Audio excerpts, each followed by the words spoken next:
É possível perceber claramente o relevo ali. Você vê o de John e a partir dessa base pode traçar a estratégia real. Como um dos templos mais belos do mundo poderia esconder algo tão sombrio em suas profundezas? Angkor Wat tem sido um símbolo de paz e perfeição por centenas de anos. Mas novas varreduras revelaram um cofre secreto que permaneceu trancado por 900 anos.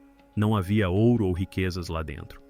Era algo muito mais assustador. Por que você deveria ficar aqui? O que está abaixo de Angkor Wat fará você questionar tudo o que pensava saber sobre história.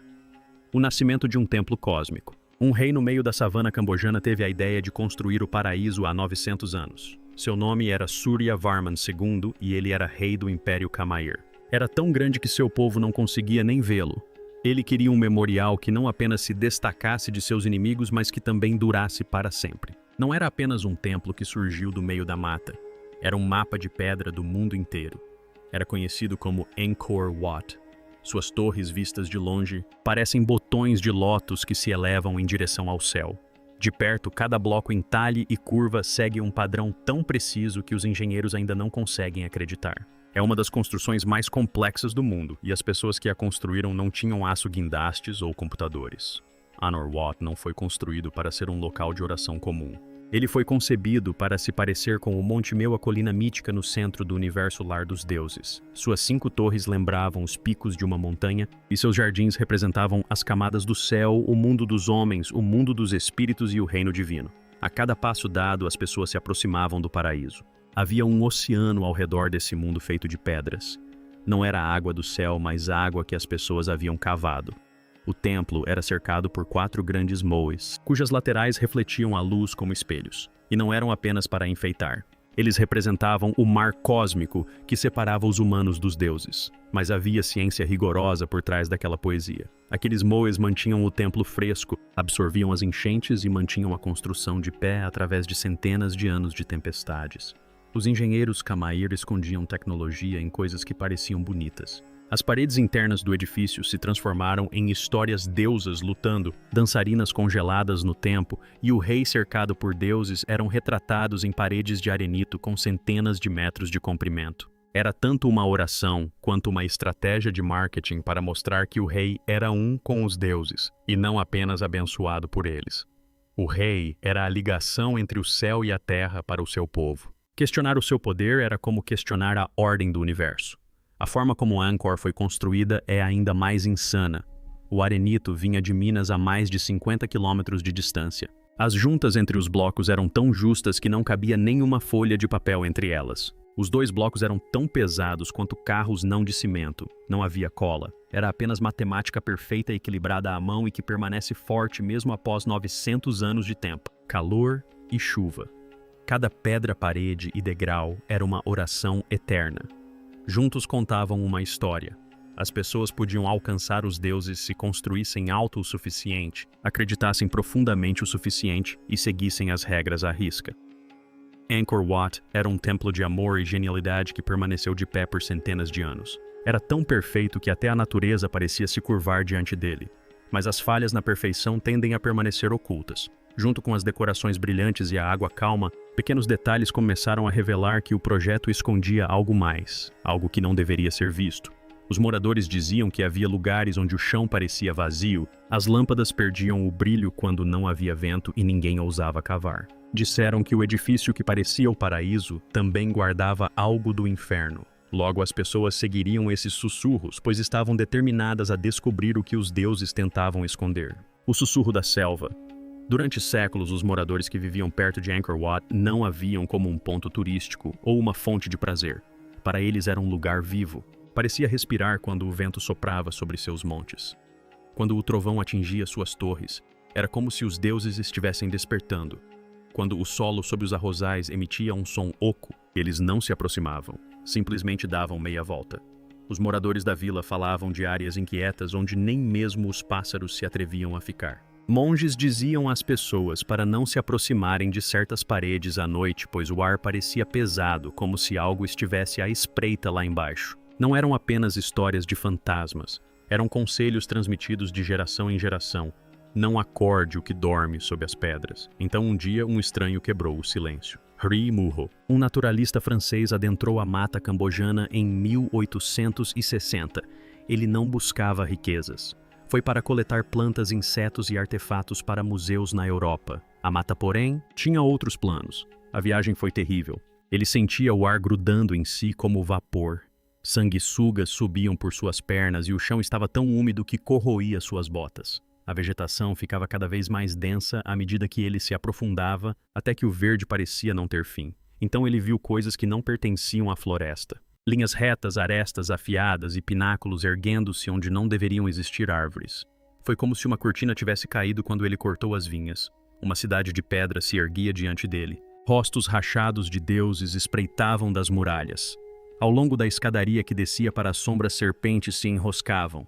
Ele ficou imóvel ao ver aquilo. Depois, escreveu que o que vira naquele dia era mais belo do que qualquer igreja na Europa. Murro ficou maravilhado a princípio, mas logo sentiu-se inquieto. Olhou ao redor e viu algo estranho. Alguns túneis terminavam abruptamente em paredes lisas que não se encaixavam no projeto original. Outros estavam preenchidos com argamassa sólida, dando a impressão de que alguém tentara trancar os corredores por dentro. Ele escrevia sobre salas que pareciam terminar em silêncio. Em seus desenhos, quase se pode sentir sua confusão. Como alguém poderia construir algo tão grande que se escondesse? Foi um grande acontecimento quando os desenhos e diários de Murrow chegaram a Paris. Exploradores e estudiosos não conseguiam acreditar que a Ásia tivesse uma civilização perdida de tal magnitude. Nos noticiários ficou conhecida como a Catedral Perdida do Oriente. Mais tarde, expedições foram enviadas para lá. Planos foram elaborados e Anchor tornou-se o centro das atenções na Europa. Ainda assim, nem todas as anotações de Murrow foram publicadas. Os primeiros desenhos da colônia não mostravam algumas depressões estranhas perto do portão ocidental. Alguns esboços se perderam para sempre nos arquivos. As autoridades disseram que foi devido a um erro de posicionamento, mas algumas pessoas achavam que era por causa de um controle silencioso. As partes faltantes podem não ter sido erros, mas sim avisos que foram ignorados.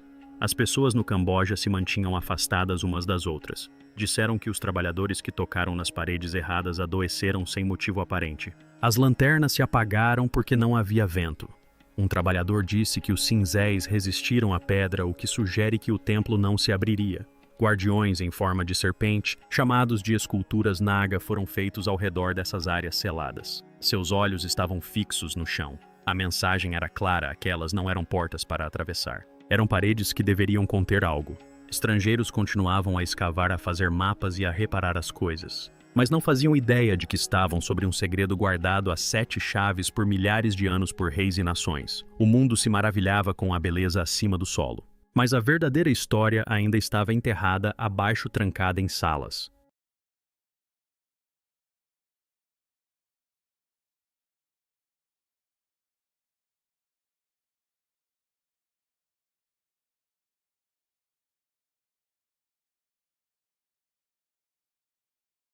Que ninguém ousava abrir. Por gerações, as pessoas foram alertadas de que o solo abaixo de Anchor era oco.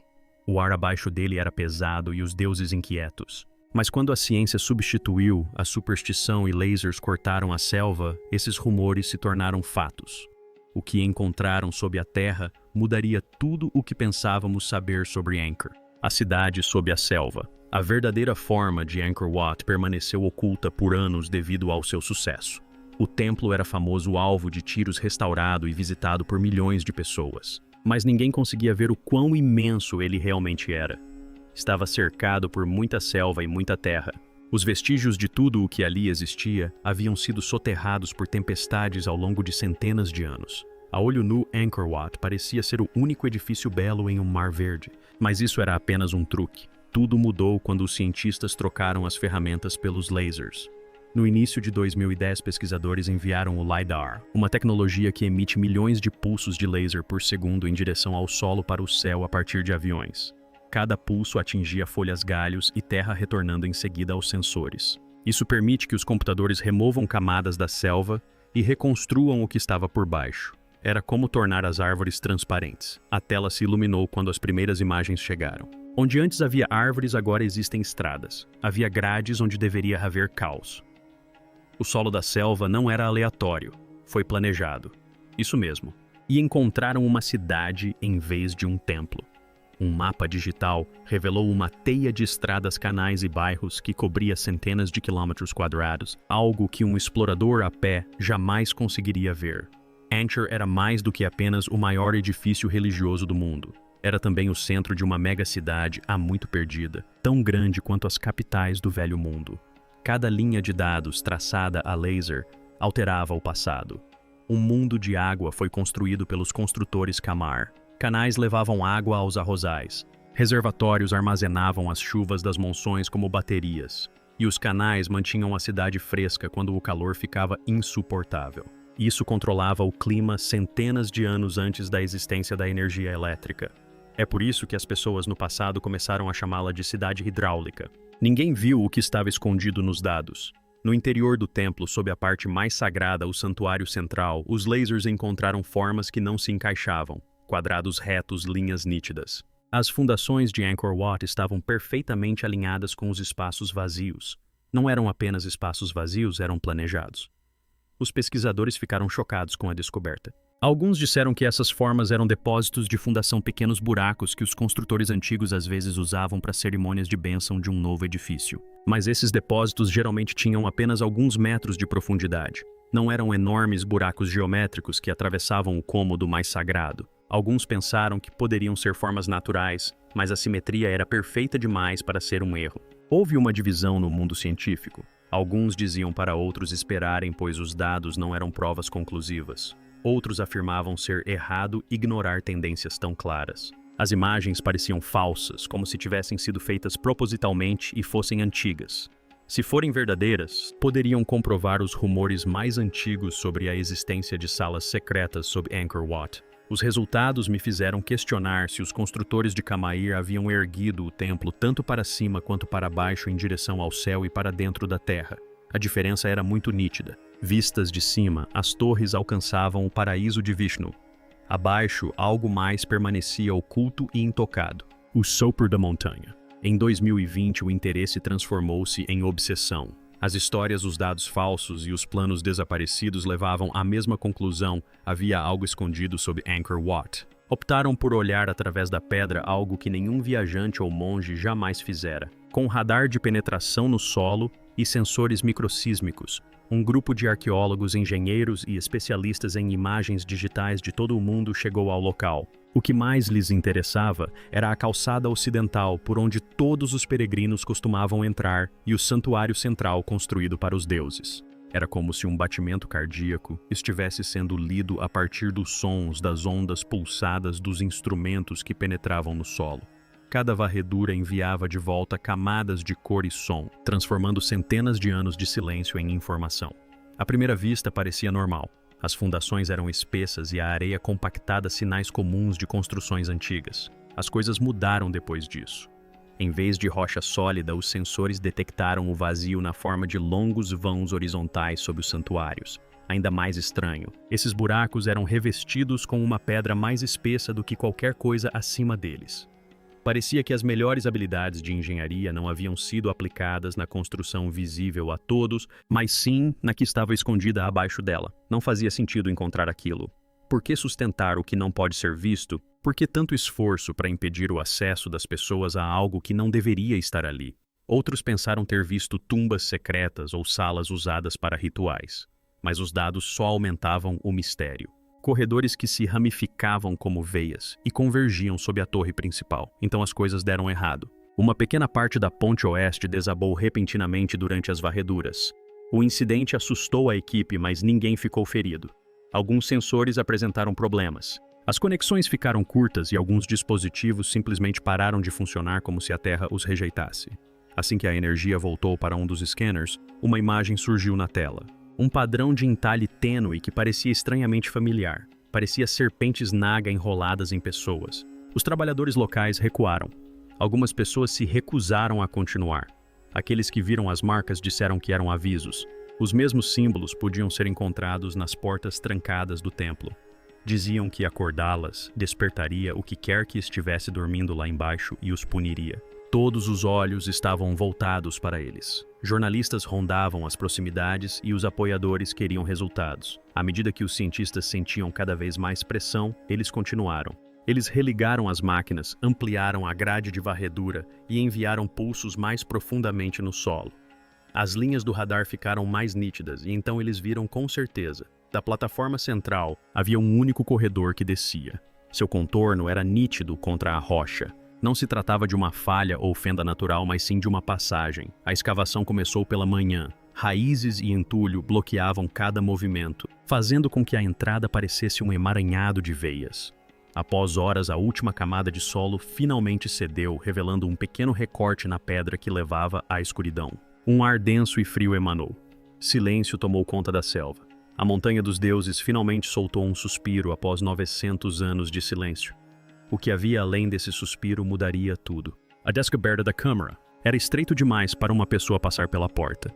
Retirar pedra por pedra do túnel bloqueado era como arrancar dentes da montanha. Sensores indicavam que o ar lá dentro era velho e tinha menos oxigênio que o ar externo. Estava fechado desde o século XI e não havia sido aberto desde então. Quando a última laje se moveu, um sibilo lento e pesado escapou como se a montanha estivesse dando um último aviso. O cheiro úmido, metálico e fétido foi a primeira coisa que atingiu a equipe. Luzes brilhavam através da poeira tão densa que parecia viva. Havia fuligem nas paredes e as superfícies estavam escurecidas e com bolhas. Cada respiração poderia ter sido minha. Mais tarde, anotações indicavam que o calor era insuportável. O silêncio era estranho e o peso da história oprimia cada batida do coração. À medida que as vigas se moviam pelas paredes, formas começaram a surgir. Nagas esculturas de serpentes envolviam as pessoas e cravavam seus dentes profundamente em seus braços e gargantas. Antes, protegiam a água benta, mas agora matavam pessoas. A mensagem era clara. Aquele não era um lugar seguro para ficar. Era um aviso. Uma enorme porta de pedra se erguia no fundo. Em vez de dobradiças ou maçaneta, tinha argamassa endurecida nas laterais e tênues sigilos gravados na superfície. Após horas de cinzelamento e perfuração, a laje finalmente cedeu com uma profunda rachadura. Anos de escuridão foram rompidos pela luz que entrou paralisando a equipe. Ossos, uma enorme quantidade deles. Em torno de um único altar, o chão estava repleto de círculos de crânios e costelas. Fios de cobre foram usados para amarrar os pulsos. Cabeças foram decepadas. Colunas vertebrais foram abertas. Aquilo não eram funerais, eram assassinatos. Era como uma história de sangue com sacrifício após sacrifício. Pequenos potes de metal cobertos por um resíduo escuro repousavam sobre o altar. Mais tarde, testes em laboratório revelaram que o sangue seco continha proteínas tanto de animais quanto de pessoas. Nas proximidades, inscrições desbotadas em sânscrito e Khmer diziam: "O sangue abaixo alimenta os deuses. Quebre esta câmara e sua fome retornará." Após o choque, houve silêncio. Alguns pesquisadores choraram. Algumas pessoas se recusaram a ficar. Quando viram a verdade, a dor foi insuportável. Angkor Wat, outrora chamada de Paraíso em Pedra, foi construída sobre túmulos. E é aí que a história se mistura com o mistério. Se esta história te prendeu, não se esqueça de curtir, compartilhar e se inscrever. E não saia daí. Clique no próximo vídeo que aparecer na sua tela.